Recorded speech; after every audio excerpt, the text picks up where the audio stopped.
HDB financial থেকে যদি আপনার লোন নেওয়া থাকে এবং আপনার কাছ থেকে যদি অতিরিক্ত চার্জ কেটে নেয় তাহলে আপনি সেই অতিরিক্ত চার্জের টাকাটি কিভাবে রিফান্ড পাবেন আজকের এই ভিডিওটির মাধ্যমে দেখিয়ে দেওয়া হয়েছে। আপনাকে ভিডিওটি প্রথম থেকে শেষ অবধি থাকার অনুরোধ করব।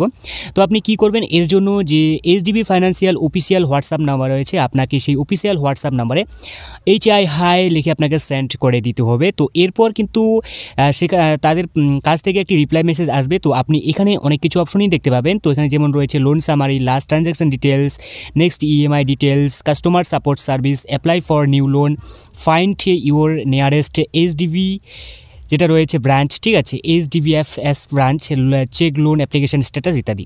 তো এখানে আপনার যেহেতু টাকা অতিরিক্ত চার্জ কেটে নিয়েছে তো আপনি কীভাবে রিফান্ড স্ট্যাটাস দেখতে চাইছেন সেটা আপনি 10 লিখে আপনি সেন্ড করে নেবেন।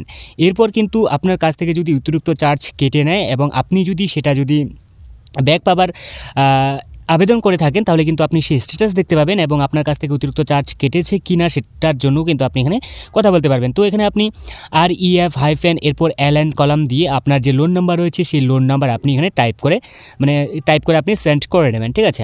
সেন্ড করে নেওয়ার পর তাদের কাছ থেকে কিন্তু রিপ্লাই মেসেজ আসবে, আপনি এখান থেকে সহজেই দেখতে পারবেন। তার মধ্যে আপনার যে হোয়াটসঅ্যাপ নাম্বার রয়েছে, স্ক্রিনে হোয়াটসঅ্যাপ নাম্বার রয়েছে 7330492692 তো এটা রয়েছে HDB financial official WhatsApp number. তো আপনি এই অফিসিয়াল হোয়াটসঅ্যাপ নাম্বারে সহজেই কিন্তু কন্ট্যাক্ট করতে পারবেন। তো এই ছিল আজকে ছোট একটা ভিডিও, দেখা হচ্ছে পরবর্তী নতুন একটা ভিডিওতে। Bye bye.